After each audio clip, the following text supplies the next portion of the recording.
The following program, Live and Learn, is made possible by Aging Partners. Find out more on their website at agingpartners@lincoln.ne.gov. Hi, welcome to Live and Learn. My guest today is Houston Doan. We've seen Houston on Live and Learn many times, and we're going to take just a moment to get to know a little bit more about him. So how long have you been at Aging Partners? Well, thank you for inviting me again, Chris. I really appreciate it. I've been with Aging Partners 14 years. Started there half-time as a insurance and financial counselor, and the other half I actually did senior employment, which was really a lot of fun. So I've had kind of two different hats through the years with Aging Partners. And so you've added on some more hours. Yeah, as well. Lots more hours and lots more time. What did you do before you came to Aging Partners? Well, actually, I started in private business with my father, and still continue to this day to be in business with both my mom and dad. I, at one point in time, and still am a licensed insurance agent. I was with New York Life for a number of years, and then an independent broker for even longer. So I've done quite a few different things. So you've been helping people for a long time understand all of the trials and travails of insurance and finance and it's been a lot of fun. A lot of fun. Lots of changes recently. Oh yeah. And you've seen new products emerge. Yeah, and some good, some bad, but new. You know. Well, today we're going to particularly focus on reverse mortgages. We see those late night commercials with Henry Winkler and Fred Thompson, and they're trustworthy guys because they're actors, right? Well, you know, there are some things that I would think we should look to Hollywood for. For instance, style tips, that's always good. But, you know, quite honestly, somehow going to an actor for financial counseling is not what I would say was a good use of time. And that's why we have Aging Partners here in Lincoln, for those seniors who are seeking out really good, solid advice. Well, and unbiased. We don't sell anything, and that's important. Absolutely. Because many people, including the spokesman for these companies, they're selling something. We don't sell. You don't sell. Yeah. You just help. We try to. That's great. So, reverse mortgages. Tell me a little bit about how those work. Well, first of all, a reverse mortgage is a very interesting loan. It's actually one of the most highly regulated financial instruments available to the American public. Heavily regulated. It was specifically designed to keep older adults in their home. And the wonderful thing about a reverse mortgage is it will actually let an older adult reach in and grab a portion of their equity in their home and use those monies typically to age in place, that is, to stay in their home. And one of the best parts about a reverse mortgage is that, let's say you stay in your home for 20 years after you've taken your original reverse mortgage loan, and then you decide to leave your home. Whatever the home sells for satisfies the loan. So you could be actually upside down on the loan. You could have money in the bank. You decide to move to, let's say, an assisted living or an independent living, and guess what? You get to keep the money in your bank. If the home sells for more than what you owe, you get those monies. But if it sells for less than what you owe, you've paid for insurance that will come in behind the sale of the home, pay off the loan, and you go on your merry way. Wow. Yeah. That sounds almost too good to be true. Well, this isn't a financial instrument like any financial instrument. It's great for the right person, but honestly, it can be a Band-Aid on a bullet hole for the wrong person. Okay. And, you know, we find typically most of our people that are looking at reverse mortgages have a good idea of where they want to age. That is, I want to age in my home. It's going to work. I have a bathroom and a bedroom on the first floor. I can age in place there safely. But then we have other people, and this is the disheartening part, that are actually trying to support a lifestyle that they can't afford anymore. And they look at the reverse mortgage as kind of the last straw. Maybe I can stay here a little longer kind of approach. And that's not good, because those people should get the equity out of their home and move into more affordable housing. And that's often very difficult to tell people. So tell me how that would look. What kind of mistakes people can make getting into this? Well, of course, the biggest mistake we always worry about is, okay, what have you done in the past? That is, have you always spent all your money and had a lot of charge cards on top of that? And have you had numerous bankruptcies? Talk to me about your history, because many people just never had the opportunity to learn how to manage money. Consequently, they've made mistakes again and again and again in managing their monies. Those people probably would not be particularly a good match for a reverse mortgage. It just, again, the Band-Aid on the bullet hole syndrome. Many times, and I had a wonderful couple that I was talking to, we do reverse mortgage counseling throughout the country at Aging Partners.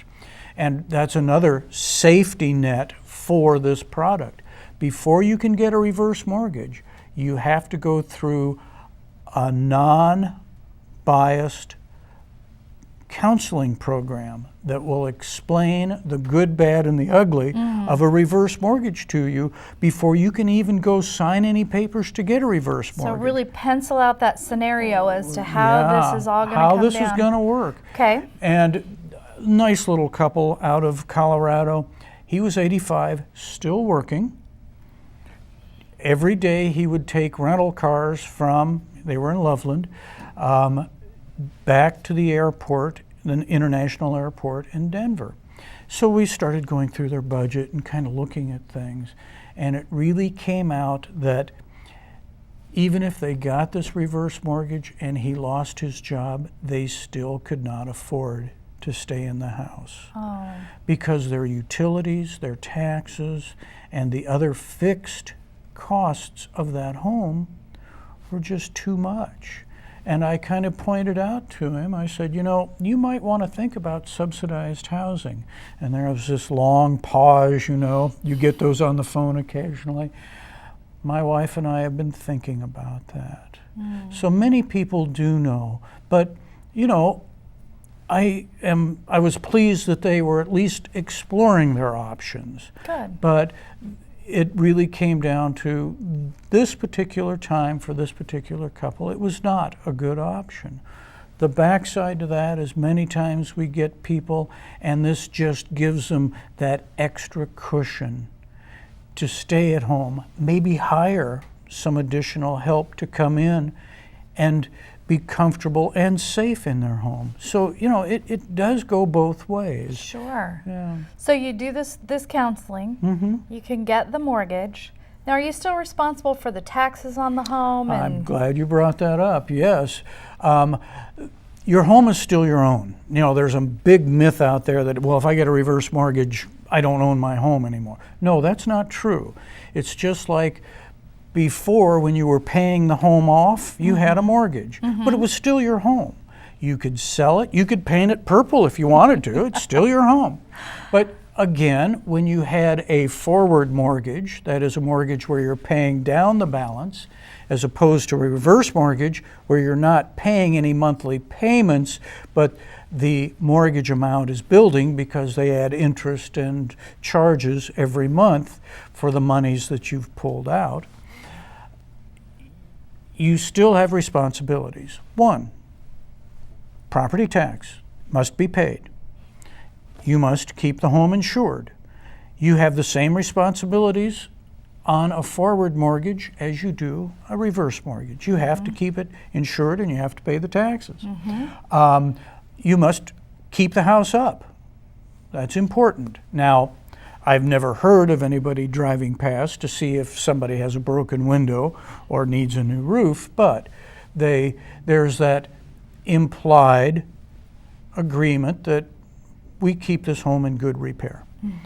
And again, those are responsibilities that will now be more stringently addressed by HUD, because starting the first of the year, there have been a number of changes instituted in the reverse mortgage program, and HUD has done this to keep the program, number one, very viable, to keep that insurance fund. Remember I told you how the insurance comes in and pays if the home sells for less than owed? Right. They've made some changes to ensure that that fund will be sufficient in the future to make sure that our people are protected that get these reverse mortgages.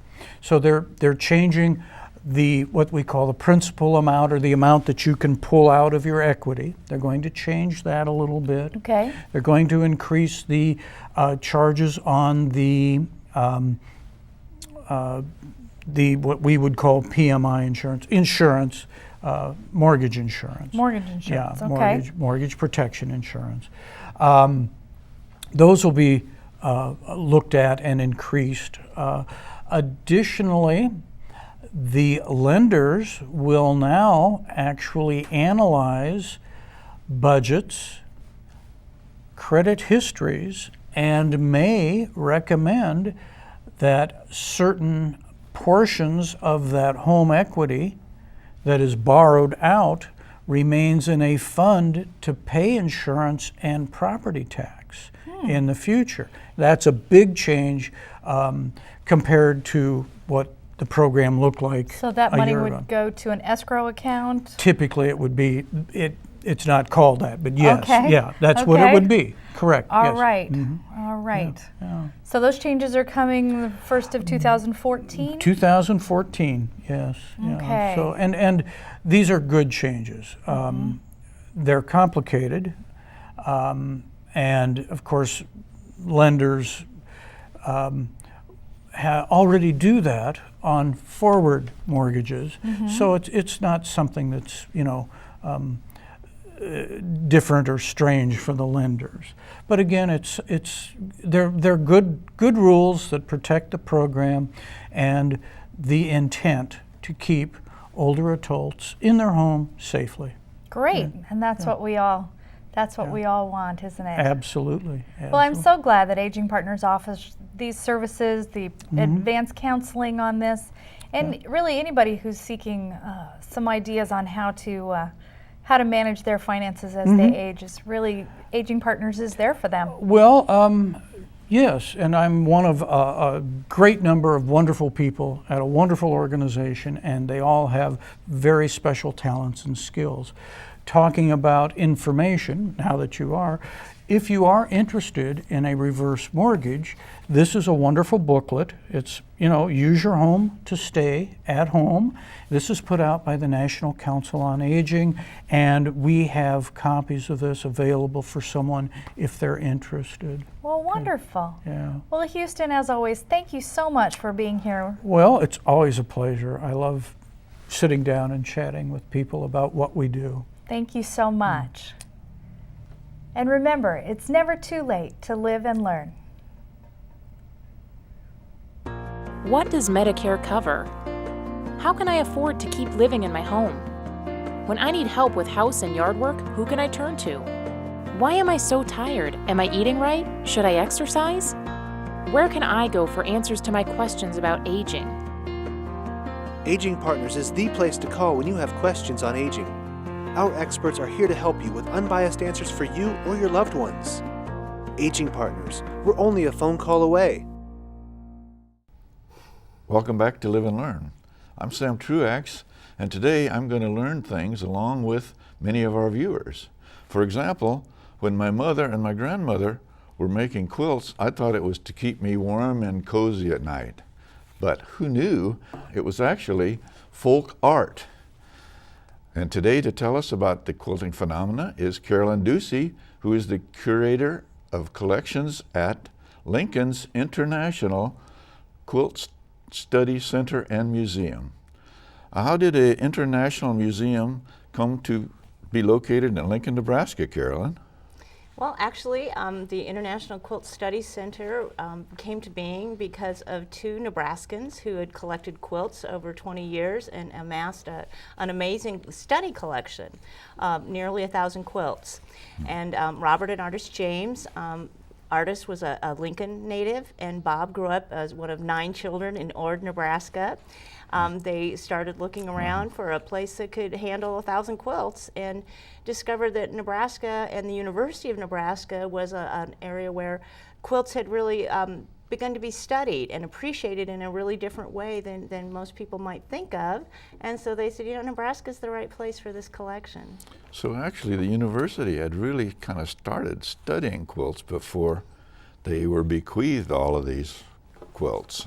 Well, our director, Dr. Patricia Cruz, had really encouraged her students within our Department of Textiles, Merchandising, and Fashion Design, part of the College of Education and Human Sciences. Pat had encouraged master's students to look at quilts in new ways, to look at quilts beyond just what we know of them as cozy blankets, and look at them as expressions of art, as ways of looking at things like economy and technology and textile development. And so she had really begun the process of studying quilts, and it is a relatively new phenomenon. Only in about the last 30 years have people looked at quilts in this way. So Pat was at the forefront of that, and when Robert and Artis James became aware of research she had done, and also a grassroots project that had been done in the state to document all of the quilts that were in family hands. This Nebraska State project was a outgrowth of the Lincoln Quilters Guild. They went out to locations throughout the state, registered family quilts, and Pat Cruz said, you know what, these records don't deserve to be left under someone's bed or housed somewhere where they really aren't analyzed. So she used her statistical knowledge, her scientific knowledge, and put together a marvelous book called Nebraska Quilts and Quilt Makers, and really looked at who were Nebraska quilt makers and what types of quilts were they making. That was one of the very first books that was published of these state projects, and now that's quite a nationwide phenomenon. But the Jameses became aware of her work and really appreciated that she had this vision. And so the collection came, and Pat continued until this year to be our leader. She's just retired and gone back to full-time professorship. Well, the museum still seems to be growing, so the interest in the collection apparently is still growing also. Well, we've grown considerably since 1997 when we were founded with that 950 quilts. We're up to about 4,000 quilts, 4,500 objects now. In fact, here in Nebraska, we have the largest publicly owned collection of quilts in the world, and something that all Nebraskans really should be proud of. It is a state-owned organization. Now we're focusing a lot more on international quilts. We've built a wonderful base of American quilts, and we know a lot about American traditions. But our major donors, the Jameses, who are still really involved with the center, said, you know, what about the rest of the world? Are quilts really American? Are they made in other countries? So now they are supporting research in all areas of the world. We recently developed a Central Asian collection. Quilts that I didn't know that even existed 5 years ago have now become part of the collection. So we really are growing, and growing in amazing ways. I understand that actually they're going to build another wing onto the physical building, so to try and accommodate that. So. That's right. You get a new house, you get a new building, you start to fill it up, and pretty soon you need more room. You have to have another addition. So yes, we are adding, again, with the Jameses' support, the James family said, you know, we know we need more exhibit space. Our visitors always want to see more quilts. So we decided, okay, we need to double our gallery space, but at the same time, our storage facility has started to fill up, so we are also doubling our storage. So In 2015, probably the spring of 2015, we should have that edition ready to go and be showing new quilts. Well, that expansion must indicate that the interest in quilting is actually growing also fairly rapidly. You know, it really is. There was kind of a downturn in the 50s and 60s when people began to be more interested in things like modern blankets. But in the 70s, we really saw, especially with the bicentennial coming along and people looking back at arts that were truly, at that time, considered kind of an iconic American form, quilting really began to grow again. And now there are 21 million quilters in the U.S. alone. Quilt making is expanding all over the world. It's becoming in countries like Bangladesh, areas in India, it's becoming a way for women to create artwork that they can sell and support themselves with. So it's taking on a lot of new roles in a lot of new exciting ways.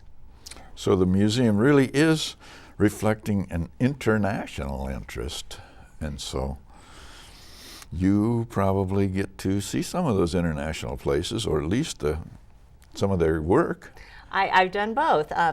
With our quilts, we've sent quilts out. Our exhibits that we set up here in Lincoln travel all over the world, and so I've traveled around the nation with them, but I've also had opportunities to go to India, to South Korea, to Japan, and take exhibitions. Probably one of the highlights of my career was traveling to India, because we have, according to scholars that know the field, we have probably the strongest Indian, Pakistan, Bangladesh collection in the world here in Nebraska. And our donor said, you know, you can't really understand the quilts unless you've seen the country and you've experienced the areas. So in 2009, a couple of our curators and I went and had a fabulous time getting to know India and their collectors and their quilts. Well, does the museum receive visitors from those international cultures and countries at all? We are particularly well known in Japan and Australia, for example, but we do have tours that come through on a regular basis. We really have a worldwide reputation. Part of the mission is part of the mission of the museum classes and training, or is it to display quilting as an art or a craft? It's really both. We do exhibitions on a regular basis. The exhibitions change every 3 months. We have a wonderful exhibition coming up, opening the first week of December, and First Fridays are always free from 4:30 to 7, so you can come in and visit. And it's going to feature quilts that are new to the collection, that are some of our truly interesting and fascinating international quilts, as well as some of our contemporary art quilts. But what we're also about is we are the only place in the world where you can come and get a degree in our textile history program with an emphasis in quilt studies. And we have students that come from all over the world. Part of our program is online, so you can even do it from home in your jammies, and then come to the university for just one semester. You can do it at home all wrapped up in your quilt. That's right, all cozy. There you go. Are there different stitches and patterns and characteristics of quilts that people interested in doing quilting need to know about?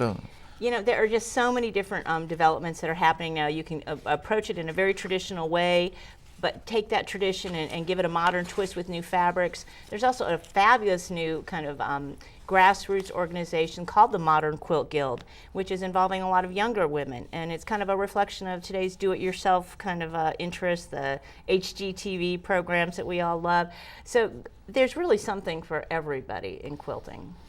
Well, what most people are doing, are they doing it to get a warm and cozy bed gear, or are they doing it to express themselves with their art? Well, you know, it's interesting because it's always been both, because you've always needed quilts and you've always needed quilts for warmth, and certainly that's what their function is. But when you're making decisions about a quilt and you're choosing fabrics, you're choosing colors, you're choosing patterns, you're making artistic choices. So there's always been that inherent art in any quilt that you see, but also that function. Now, of course, today we also have quilts that are made strictly for the museum wall, so they are made just for that purpose. So that they really kind of run the gamut of all those different things. Well, I'm sure some of our viewers are interested in learning about that. What do you recommend they do to become more familiar with quilting and with learning about it? Well, I think going to our website is a great place to learn about us. Of course, we want you to visit the museum. We want you to come in, see the exhibitions. But our website is something that really gives you an opportunity to see all of the quilts in the collection. We have a searchable database online, so you can see everything that we have. You can see our online exhibitions. If you came to visit and there was a quilt you particularly loved, you can go back online. You can learn more about it. You can print off a photo of it if you'd like. We have lectures and podcasts. So if you're interested in quilt making, our website is the place to start. Well, quilting seems to be a pastime that's growing interest, and we're lucky to have international authority on that subject right here in the museum and in Lincoln. I would like to thank today's guest, Carolyn Ducey, for telling us about it. Live and Learn will be back shortly. What does Medicare cover?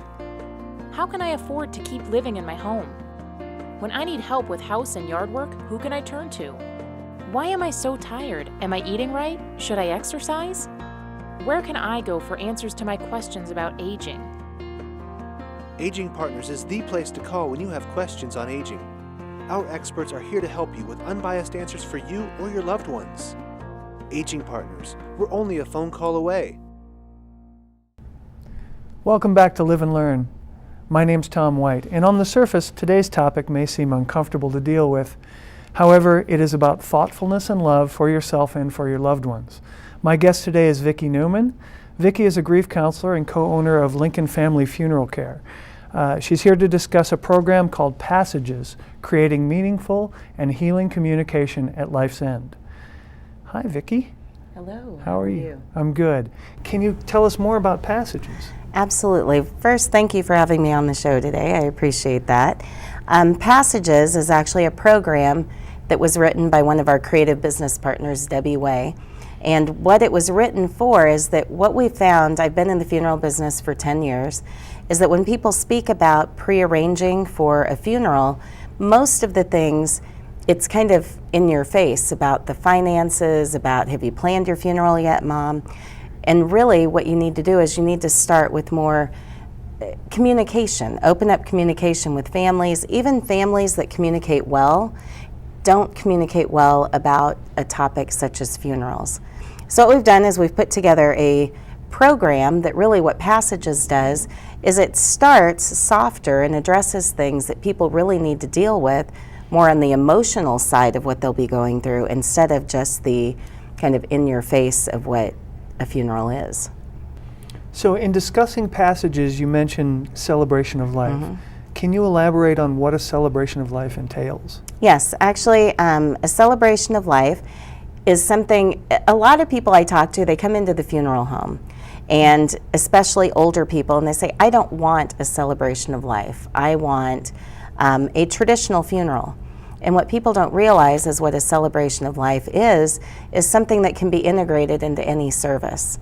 When I work with families, we have had families that have came in and they'll tell me a little story such as, well, Grandma, we always remember going over there and she had crystal bowls of M&Ms sitting around the house. So they would, you know, we'd eat the M&Ms and that's a great memory that we had of her. And so as they share it, I also found out Grandma wanted a very traditional funeral. The funeral took place, you know, at the church. We had the visitation. So it's exactly what she wanted, but to personalize it to make a celebration of life, at the reception, we put crystal bowls of M&Ms in the center of each table. That's one way of doing it. We've had other people that it's a lot more elaborate. We've talked to people and what their memory was of their mother was she would do formal tea parties for fun with all the little girls and they'd come dressed in their Sunday dresses and that was their biggest memory. So for them, we rented the Kennard House and their funeral was actually a tea party. So when we talk about a celebration of life, it can be as detailed as you want or it can be just something simple that you add to a very traditional service. Now, as far as communication with families, because that's what Passages is about, it's starting to gather that information. It's starting to talk to Mom about what are their memories? What are the things that were important? What music did they grow up loving? You know, what were there specific things such as the M&Ms on the table or the tea parties that made an impression with everyone? So a celebration of life is really just opening up the conversation to say, what were the things that were different about what made you special? What made you different from the funeral that we did yesterday? So it's really about making things individual.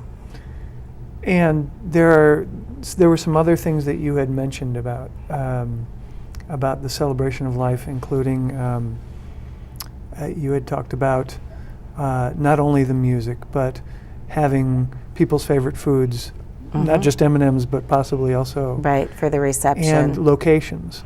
Yes. So And those are, as far as favorite foods, we've had people do a taco bar because someone really loved Mexican. That's great. Food doesn't have to be just sandwiches and chips, from somewhere. I do know a lot of people, food is important if they have a church affiliation, that they will have a group of women that will make all the people's favorite foods for that, and that's just part of because the church knows them so well. Locations can be anywhere from the funeral home, a church. We've done outside funerals. There's locations all over Lincoln. In fact, I know later today you'll be talking with someone from the Quilt Museum. You can use venues like that. If someone quilted a lot, it would be interesting to see if they would be willing to host a funeral there. to have the. So, what are some of the suggestions you have to help people discuss, to help us with comfort and closure? As far as that, probably is one of the biggest questions and the biggest, I guess, difficulties families have is after a death occurs, you've obviously lost someone that you care about. And when that happens, closure is hard to find. So in our class, what we talk about is a lot of that communication helps the closure prior to the death occurring if people will take the time to do it. So other topics that we talk about, and I can't spend a lot of time today, obviously, going into details, but we do talk about getting yourself settled so you're ready for that closure, and it's comforting to transfer your sentimental items. How do you do that so that family members don't get in arguments about who gets what? It's having the conversation. Everyone wants to know that their life was valuable and that people cared about them. So it's, have you thought about getting together with people and saying, I forgive you for something that happened, or can you please forgive me because I did this? I love you. It's all those closure things that you want to have a chance to say before it happens. Not everyone has that opportunity because there are sudden deaths, but when as you're aging or if you have a disease, these are the times to talk about it and spend time with your family. Now, we also do talk about a lot of people haven't heard of this, but some people like to do a living funeral. And what a living funeral is something that can be put together while the person is still here. How many times I've had someone say, oh, I wish I could have been at my own funeral. Or I always think when people are at funerals, they're saying the best things possible about the person. And what always goes through my head is, did they tell them that though? Before they passed, did they know how important they were? So if you know that your death is imminent, we do this a lot with hospice organizations. We will actually help them put together a living funeral so they can actually orchestrate it and get an opportunity to see everyone and to enjoy that conversations with them before they go. Because once they're gone, they'll never know who attended. The other topic that we cover a lot, and to me it's probably one of the most important, and I'm going to open it with just a short story. This year we had a family that I had worked with about 6 months ago, and I worked with his wife. They knew that she wasn't going to be here long, and we taught them how to do an ethical will. People are used to hearing about a financial will or a living will, but what is an ethical will? An ethical will is where you can write down your stories, your life. We start with helping people write about the important stories that helped make them who they were from their childhood, what things happened in their life that made them choose one path over another path, what were their morals, what things do they want to pass on to their children and the people that are still there.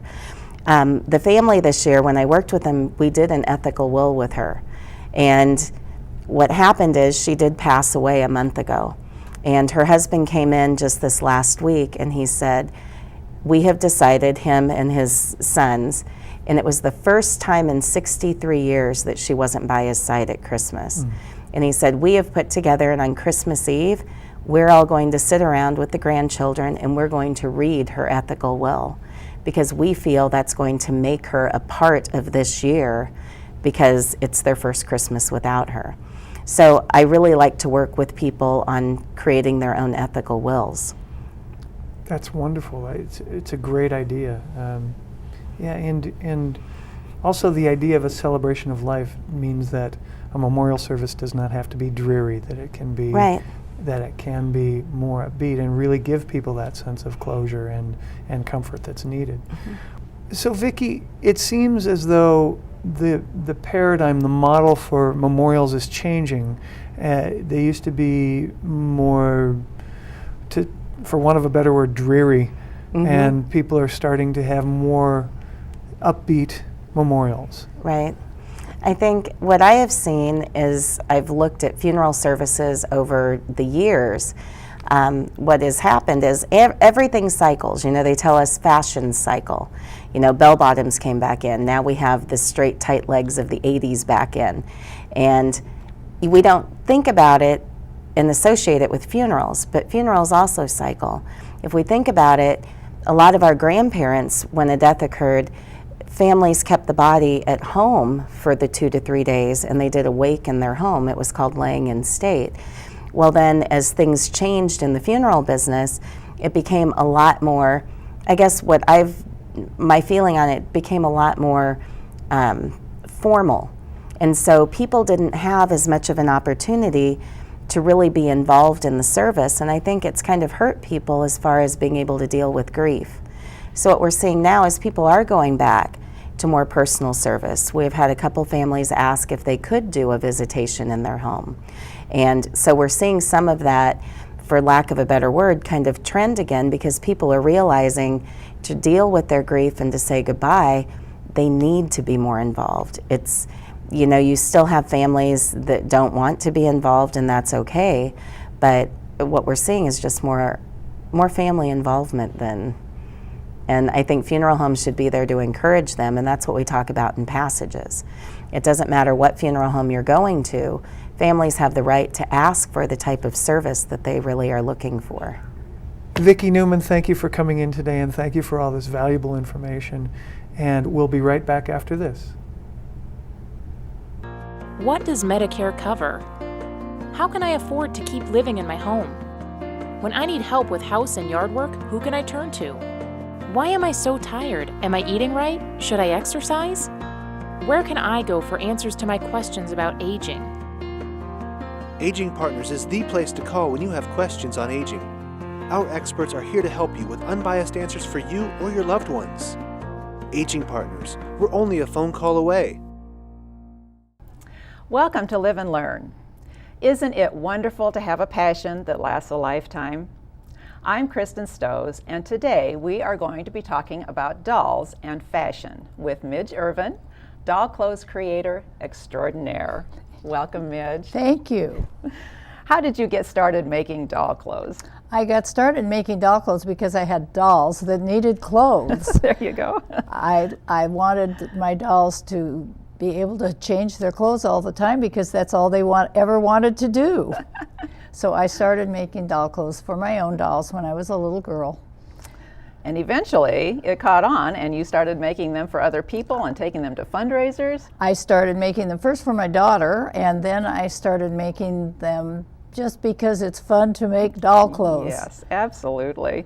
I took them to fundraisers and people paid an amazing amount of money for my doll clothes, and someone said to me, "Why don't you sell them?" So I thought, I better do that, and now I do. I make doll clothes and I sell them. And aren't you glad you are? I'm glad. It's wonderful. So you obviously played with dolls while you were growing up. Nobody ever loved dolls any more than I did. Oh. When I was a little girl, there was a story in a book we had, and it was called The Day the Dolls Came Alive. And I used to imagine how wonderful it would be if only my dolls could come alive.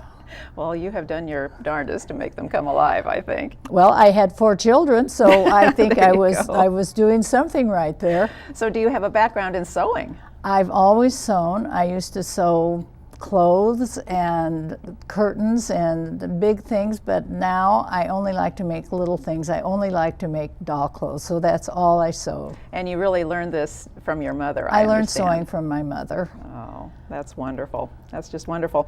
And you specialize in 2 sizes of doll clothes. I make them for the American Girl doll, and then there's an American Girl made Bitty Baby, which is a baby doll. It's not in proportion really to the size of the girl. Okay. But okay. the girl dolls are owned by so many young girls today. The 18-inch doll, there are other makers too, but I sort of stick with the American Girl doll because I like them best, and they have the most variety. And so growing up, you would get catalogs and you would see these dolls. No, I think all my dolls came from stores. Okay. When I was a child, everybody went to a store to buy dolls, and I don't remember any doll catalogs as a child. Okay, all right. The American Girl dolls really teach about history a little bit. They each have their own individual stories, right? The original ones all were from time periods in American history, and now they've branched out and they make lots of additional dolls. One of the things I like about the American Girl doll company is that there is a doll for every kind of American girl. They're every skin color. They have blondes and brunettes. They have biracial dolls. They have Spanish dolls. They have an Asian doll. Whatever the American girl is, there's something that will go along with her. That is just wonderful, absolutely wonderful. As we start to show a few of your doll creations, I just have to ask you, don't little girls love fairies and princesses? They love fairies and princesses. Every little girl is a princess, at least her parents tell her she is, and so she wants a princess outfit, so I make princess outfits and fairies. That's a fairy doll we're looking at right now. Little girls want something with wings. They fly through their neighborhoods with their wings, and little girls want their dolls to be able to look like they look. Well, sure.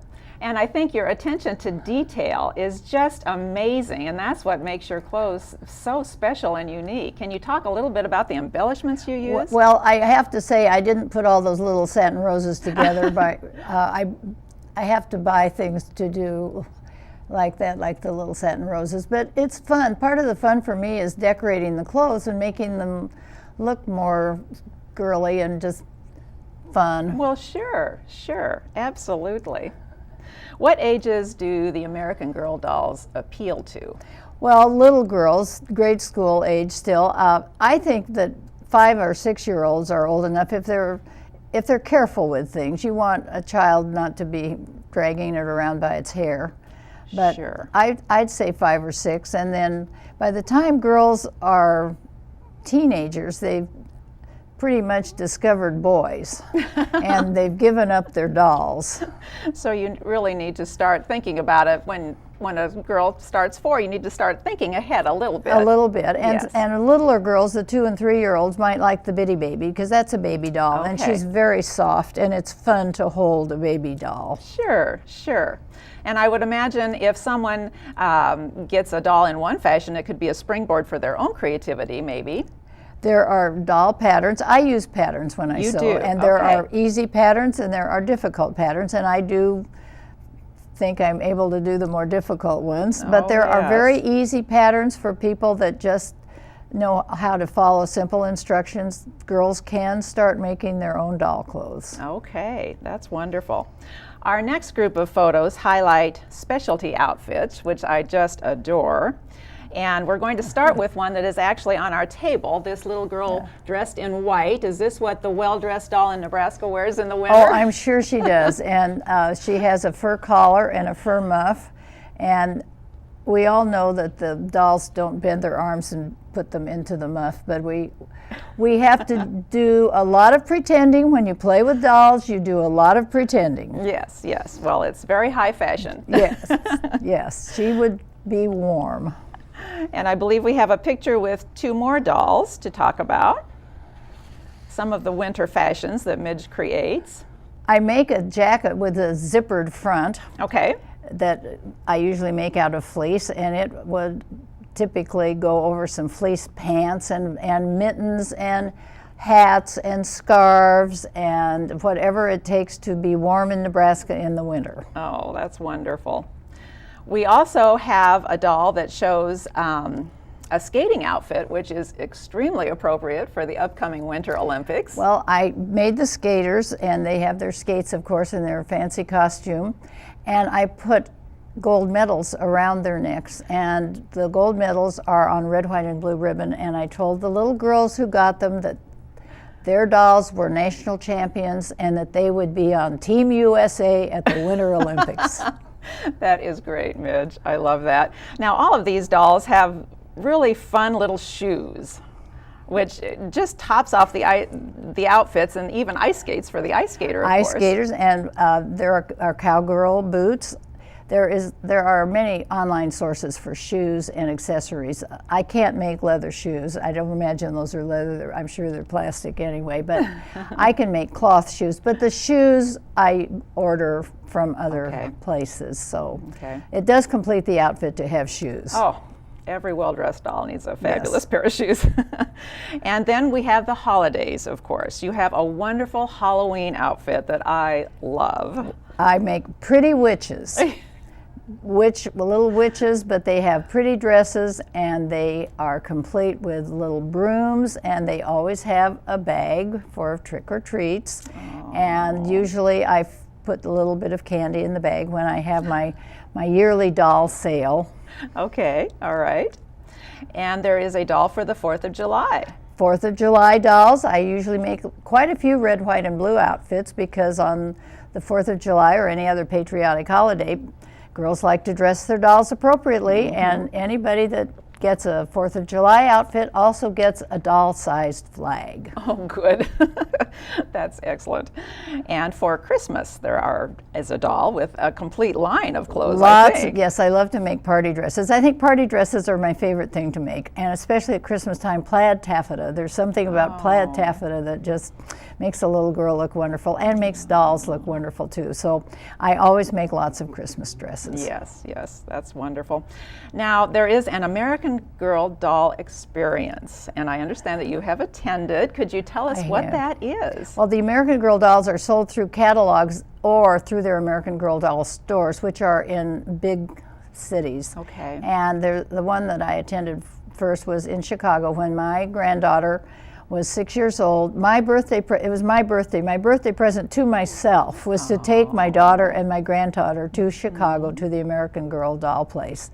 And then I have a granddaughter who lives in St. Louis, and last year when they got their American Girl store was the year of her 8th birthday, and she had her 8th birthday party at the American Girl doll store, and those people know how to do it. They make it a wonderful event, not just for the birthday girl, but for all the little girls in attendance. It was a wonderful thing. That has to be a fabulous, treasured memory of yours, I'm sure. Yes, it is. Yes, I can imagine. So how do you come up with your inspiration for some of these outfits? They're just fabulous. Do your granddaughters give you some ideas too? Well, I copy well. I'm good at copying. I will go to a department store and look at the little girls' dresses. Will you? And think, oh, I could do that. That would look good on a doll. And catalogs of girls' clothes. Really? And get lots of ideas. And now you don't need the catalogs. You can just go online and Google a store that sells little girls' clothing, and I get lots of ideas that way. So your imagination is the only limitation here. Well, and being a good copier. Yeah, and that you are. How many hours do you put in on some of these outfits? It depends, of course, on the outfit. A simple little dress I could make in probably 3 hours. The Husker cheerleaders are the most labor-intensive thing. I spend several hours, several days in a row making the Husker cheerleaders. It's the pom-poms that have really, they really have got me. It takes a while to get those pom-poms made. And they have to be right. And they have to be right. Well, I know you actually have a yearly show and sales event in October. Yes. Are you already creating fashions for this line of clothing? I never stop sewing. Oh. And I don't have a very big inventory right now, but by October I will. And I always do this on a Saturday when there is no Husker football game, home or away. And I think coming up there are 2 such Saturdays as there were last year. And I don't know yet which Saturday I will pick, but it will be one of those Saturdays. I just take everything off of every flat surface in my living room and dining room, and I have a fellow who makes little wooden stands that Really?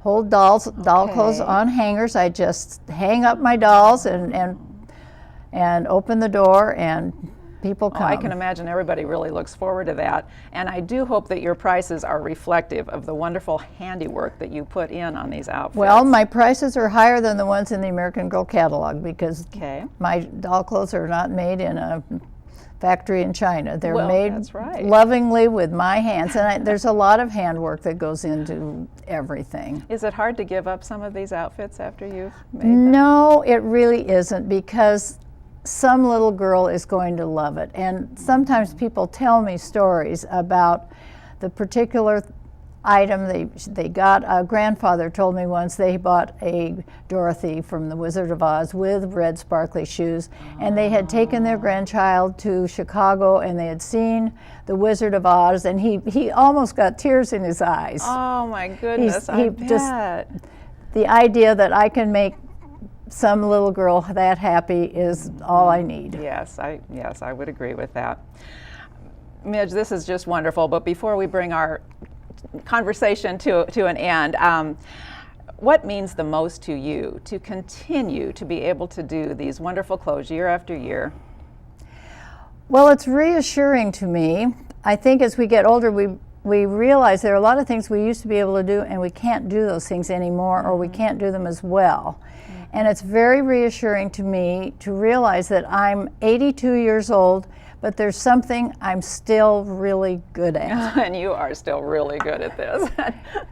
And I would say to all seniors, there's something you used to do. Maybe you haven't thought about it for a long time, but there's something you used to do that you can still do if you just do it. Midge, thank you for being with us and sharing your time, your talent, and your inspiration. It's been my pleasure, We have enjoyed Kristen. it. And we will leave this segment with a shot of this wonderful Husker doll, which is going to go into the hands of my granddaughters at some point, so nobody tell. Live and Learn will return after this.